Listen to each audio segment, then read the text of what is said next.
Hello students. आज हम start करेंगे lesson number 13। Robinson Crusoe builds a house. ये रीडिंग सेशन रहेगा, रीडिंग करिएगा आप मेरे साथ ही। No doubt you have heard of Robinson Crusoe who after being shipwrecked was cast ashore on a lonely island where he lived alone for several years. ये दो lines में मीनिंग था कि नो डाउट, कि हाँ कोई शक नहीं है कि आपने रॉबिन्सन क्रूजो के बारे में सुना होगा। Heard after being shipwrecked. Shipwrecked होता है जब जहाज टूट जाता है। Was cast assure. अशोर जो किनारा होता है किसी भी ज़मीन, समुद्र के पास कुछ आइलैंड्स होते हैं और जगहें होती हैं, उनके किनारे होते हैं। वो जो है जहाज टूटने के बाद एक लोनली जो अकेला आइलैंड था जहाँ पे कोई नहीं रहता था, वहाँ पहुँच गया था। एंड ही लिव्ड मीन्स वहाँ पे रहा फॉर सेवरल ईयर्स। बहुत सालों तक वो रहा। चलिए रॉबिन्सन क्रूजो की आगे की कहानी रीड करते हैं और उसे अंडरस्टैंड करते हैं। I found a little plain land on the side of a rising hill, whose front towards this little plain was a rock as steep as a house side. So, no savage creatures, men or beast, if any were on the island, could come upon me from the top. I found a little plain. उसे एक plane land मिला। Plane land होता है जो बिल्कुल सीधा रहता है। कहाँ पर मिला? एक राइजिंग हिल, एक हिल के पास। हिल होती है जहाँ पे एक बहुत बड़ी चढ़ाई होती है, ठीक है। Whose front towards this little plain was a rock as steep as a house side. और वहाँ पे फ्रंट की तरफ एक रॉक था जो बिल्कुल सीधा खड़ा हुआ था, जहाँ से कोई सैवेज क्रिएचर, सैवेज मतलब कोई दानव या फिर कोई भी खतरनाक जानवर, आदमी या फिर बीस्ट, अगर उस आइलैंड पे है तो वो वहाँ पे टॉप से नहीं आ सकता। On the side of this rock there was a hollow place worn a little way in, like the door of a cave, but there was not really any cave or way into the rock at all. उस rock की side में एक होलो place था। होलो मतलब जो अंदर से खाली हो, ठीक है। वॉन मीन्स होता है जिसे टूट गया हो, ठीक है। जैसे कि एक दरवाजा, एक गुफा, केव जो है वो गुफा का दरवाजा।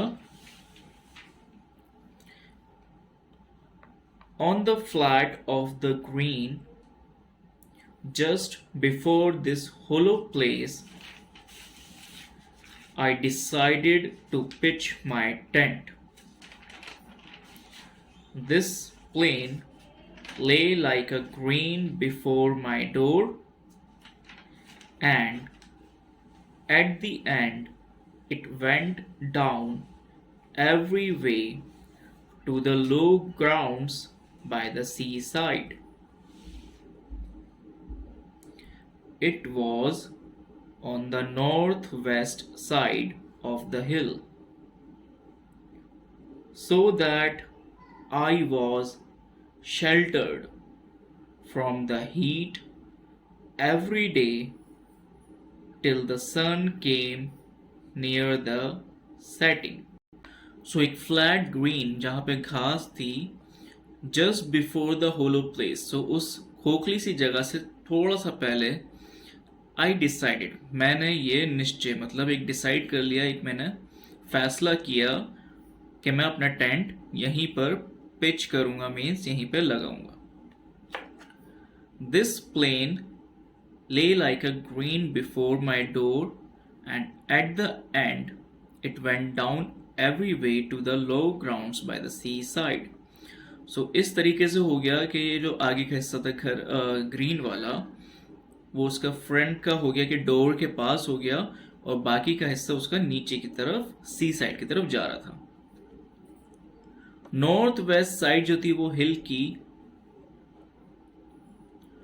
वहां पे उसने अपना शेल्टर किया ताकि उसको रोज सूरज की जो गर्मी है वो उसे ना मिले. Before I set up my tent, I drew a half circle before the hollow place. In this half circle I pitched 2 rows of strong stakes, driving them into the ground till they stood very firmly.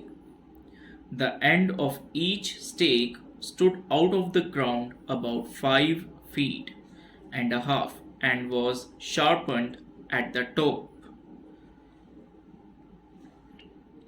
So tent लगाने से पहले Robinson ने क्या किया कि उसने एक half circle, सो एक आधा सर्कल ड्रॉ करा होलो प्लेस के पास, और उस हाफ सर्कल में उसने 2 रोज मतलब दो दो करके, ठीक है, एक लाइन बनाई उसने सर्कल की, फिर एक और लाइन बनाई, और उसमें स्टेक्स, स्टेक्स मतलब बहुत बड़ी बड़ी लकड़ियां थी जिसे उसने शार्प कर लिया था कॉर्नर से.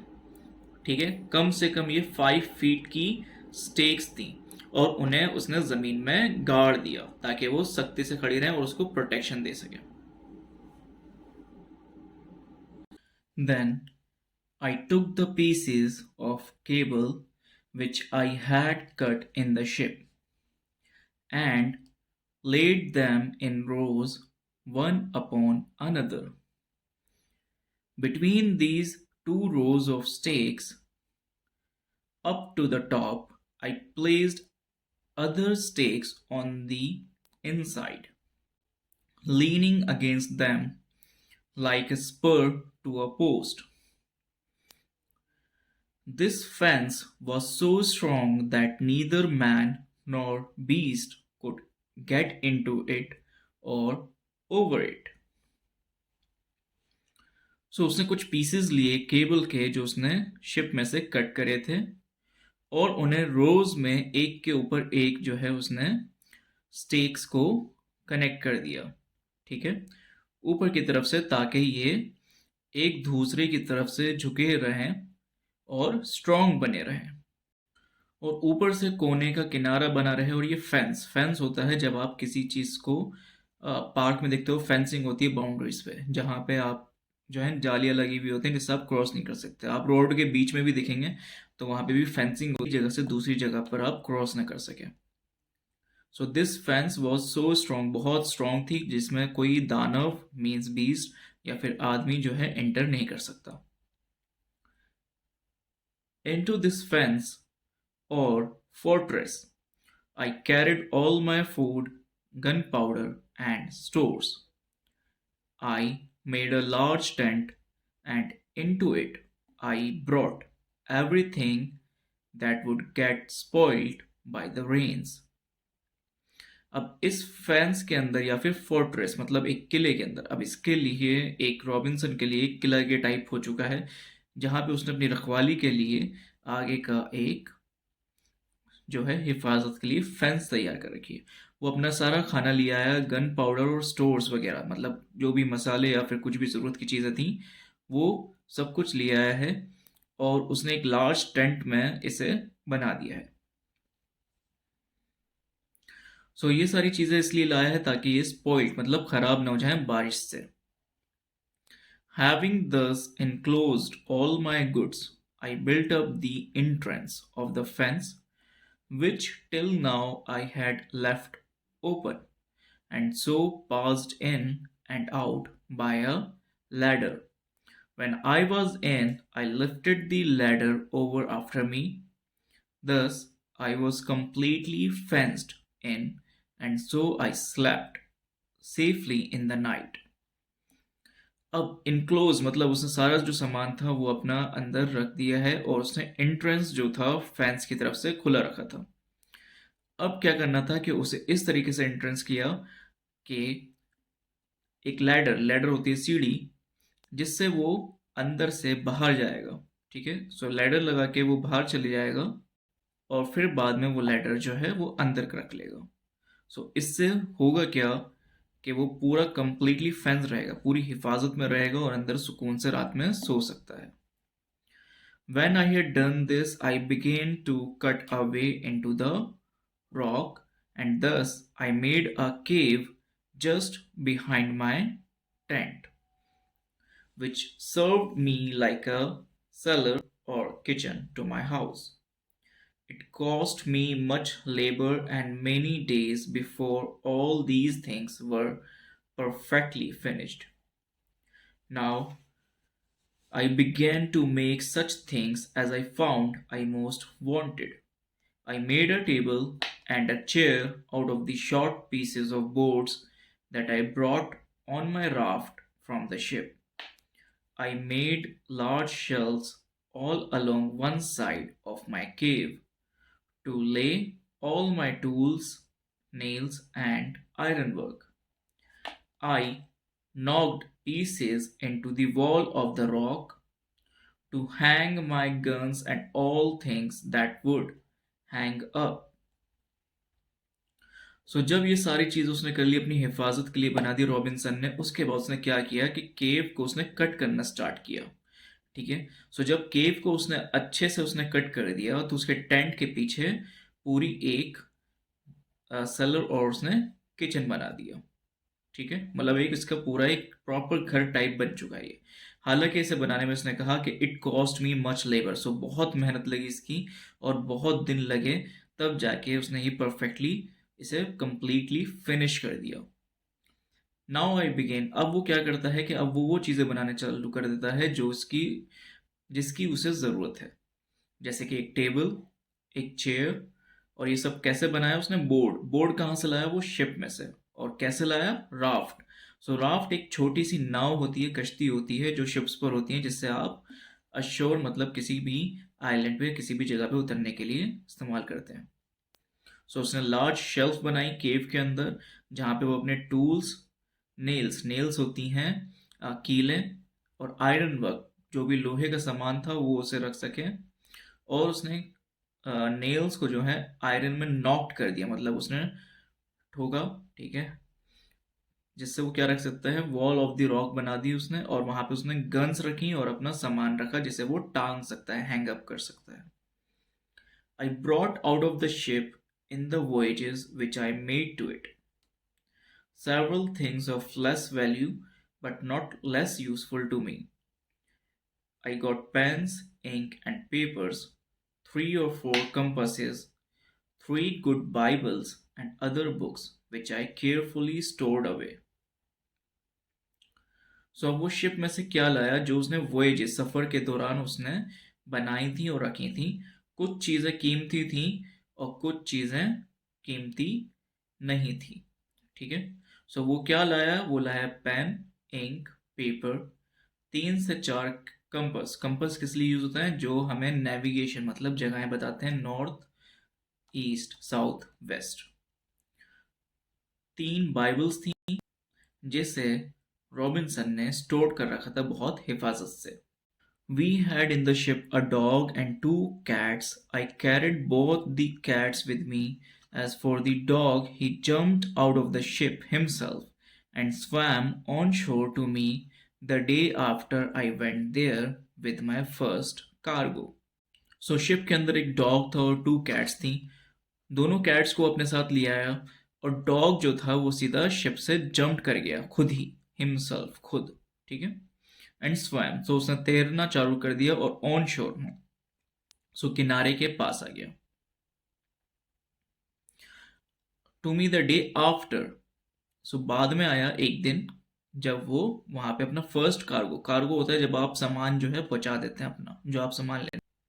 He was a trusty servant to me for many years. There was nothing that he could not fetch me, nor did I lack company while he was with me. I only wanted him to talk to me, but that he would not do. So trustee, बहुत वफादार servant, क्योंकि dogs जो होते हैं वो humans के लिए servant रहते हैं, ठीक है, उनकी बात सुनते हैं, और बहुत सालों तक ये डॉग जो है रॉबिन्सन का सर्वेंट रहा है। एंड कोई ऐसी चीज़ नहीं थी जो इसे फैच न कर सके, फैच पकड़ के लाने के लिए। और कोई ऐसा वक्त नहीं रहा जहाँ पे इसने मुझे अपना साथ ना दिया हो, कंपनी मीन्स अपने पूरे साथ रहा। बस मैं इससे बातें करना चाहता था जो कि पॉसिबल नहीं थी, क्योंकि डॉग्स जो हैं बात नहीं कर सकते। I did, after some trouble, catch a young parrot and I brought it home. I named it Paul. It was some years before I could make him speak.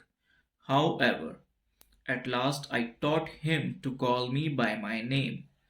सो कुछ टाइम बाद, बहुत परेशानियों के बाद, उसने एक यंग पैरट को catch कर लिया और उसे घर ले आया।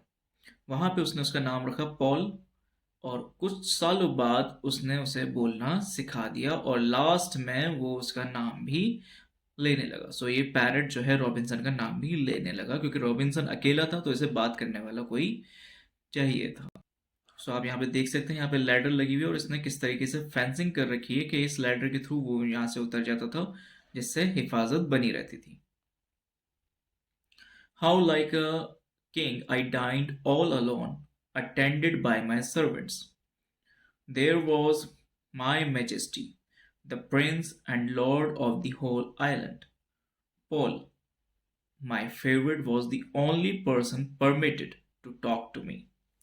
My dog sat always at my right hand, and two cats, one on one side of the table and one on the other, expecting now and then a bite from my hand as a mark of special favor.